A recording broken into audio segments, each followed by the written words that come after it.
In this lecture, we will calculate error probability for binary PCM. We know that binary PCM, or the full form of PCM, is pulse code modulation. So the PCM signal is basically a train of binary zeros and ones. That means the data level is represented in form of zeros and ones.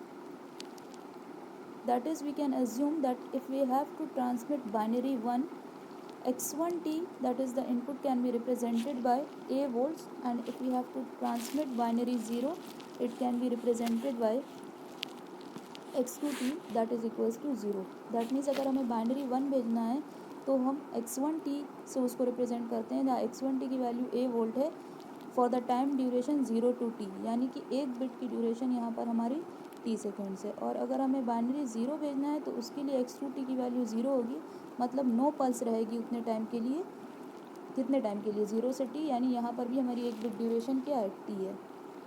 अब हम जानते हैं कि optimum filter में error probability का हमारा equation होता है, probability of error is given by half error function x0 1t minus x0 2t divided by 2√2 sigma. The same concept जो हमने अभी तक यूज़ किया था ASK, PSK और FSK के लिए, वही बाइनरी PCM के लिए भी यूज़ किया गया है. और यहाँ पर जो आप इक्वेशन देख रहे हैं, ये सिग्नल टू नॉइज़ रेशियो का एक्सप्रेशन है. x0 1t minus x0 2t, यहाँ पर ये जो 2√2 दिया हुआ है ये यहाँ पर नहीं होना चाहिए, यहाँ पे गलत दिया है, मिसप्रिंटिंग है. ये सिर्फ होता है x0 1t minus x0 2t, ये 2√2 नहीं होगा, अपॉन सिग्मा का होल स्क्वायर. ये हमारा सिग्नल टू नॉइज़ रेशियो होता है in the case of optimum filter, और इसकी वैल्यू होती है minus infinite to infinite integration of modulus of XF square upon SNIF, और यहाँ पर DF भी होगा, इंटीग्रेशन की लिमिट आपकी रखी जाएगी. तो XF तो यहाँ पर फोरियर ट्रांसफॉर्म है XT का, और SNIF जो है आपका वो इनपुट नॉइस PSD है.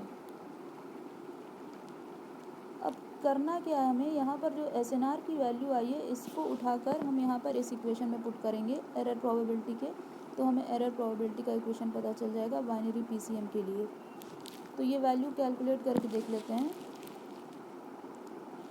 सबसे पहले हम यहाँ पर यहाँ पे फिर 2√2 हटा दीजिए, ये 2√2 यहाँ पर नहीं होगा, वैल्यू होगी सिर्फ x0 1t minus x0 2t divided by sigma का होल स्क्वायर. 2√2 यहाँ पे भी नहीं होगा, ये गलत यहाँ पे लिखा हुआ है, is equals to SNIF noise input noise PSD, जिसकी वैल्यू n0/2 थी, उसकी वैल्यू हमने इक्वेशन में डाल दिया है, तो 2/n0 यहाँ पर हो गया है.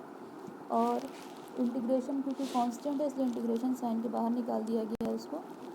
तो फिर ये इंटीग्रेशन हमारे पास अब बचता है सिर्फ XF स्क्वायर DF का. XF को अब हमें टाइम डोमेन सिग्नल में बदलना है, फ्रीक्वेंसी डोमेन सिग्नल को, तो हम पार्सेवल्स का एनर्जी थ्योरम यूज़ करेंगे, जिसको रैलेस एनर्जी थ्योरम भी कहते हैं. इसकी वैल्यू होती है minus infinite to infinite mod of XF square DF is equals to minus infinite to infinite x square t dt. और XT की वैल्यू अगर आपको पता हो तो XT इनपुट सिग्नल था जिसकी वैल्यू थी x1t माइनस x2t. अब क्योंकि ये बाइनरी PCM सिस्टम है तो यहाँ पर x2t की वैल्यू 0 होगी, यानी आपका XT जो है वो x1t के बराबर हो जाएगा. तो फाइनली यहाँ पे देखिए SNR की वैल्यू पता चलेगी. फिर से यहाँ पे 2√2 हटा दीजिए, यहाँ से x0 1t minus x0 2t upon sigma का मैक्सिमम वैल्यू का whole square is equals to 2/n0 integration of x1 square t dt from limit minus infinite to infinite. अब x1t की वैल्यू हमें पता है कि a है for time period 0 to t, तो यहाँ x1t की जगह हमने a स्क्वायर रख दिया, x1 स्क्वायर t की जगह a स्क्वायर रख दिया, और इंटीग्रेशन की लिमिट जो माइनस इन्फिनिटी से प्लस इन्फिनिटी थी उसको चेंज करके 0 से t कर दिया. अब हमको इंटीग्रेट करना है 2/n0 integration of a square dt with the limits 0 to t. अब a तो हमारा कांस्टेंट है तो इंटीग्रेशन से इनके बाहर आ जाएगा. a तो वोल्टेज था ना हमारा, जैसे बाइनरी 1 को हमने प्लस a वोल्ट से रिप्रेजेंट किया था, तो a हमारा कांस्टेंट एम्पलीट्यूड है तो वो इंटीग्रेशन साइन के बाहर आ जाएगा. तो सॉल्व करने पर हमको क्या मिलेगा, इंटीग्रेशन ऑफ 1 dt, और इंटीग्रेशन ऑफ 1 dt t होगा, जहाँ पर t की लिमिट अगर हम 0 से कैपिटल T रखेंगे तो हमें फाइनली ये वैल्यू मिल जाएगी 2a square t/n0.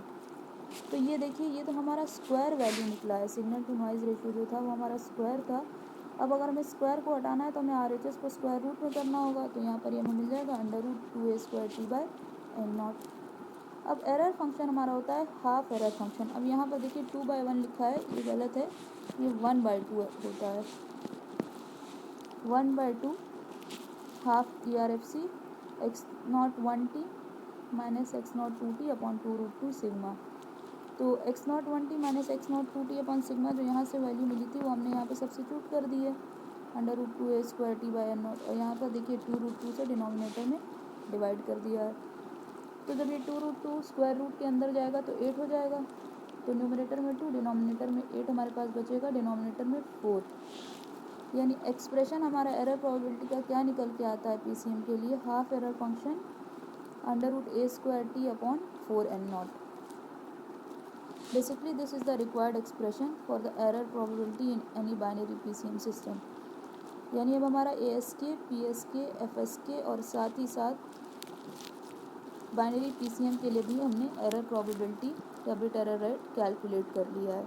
Same concept इसमें भी यूज़ किया गया है। And the final value comes to be equals to half error function √a²t/4n0। अब फिर से यहाँ पे देख लेते हैं कि एरर फंक्शन जो है वो मोनोटोनिकली डिक्रीजिंग फंक्शन है।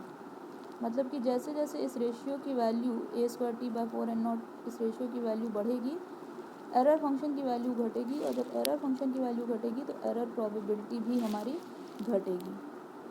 That is why it is said कि ERFC function is a monotonically decreasing function, it is an error function, complementary error function.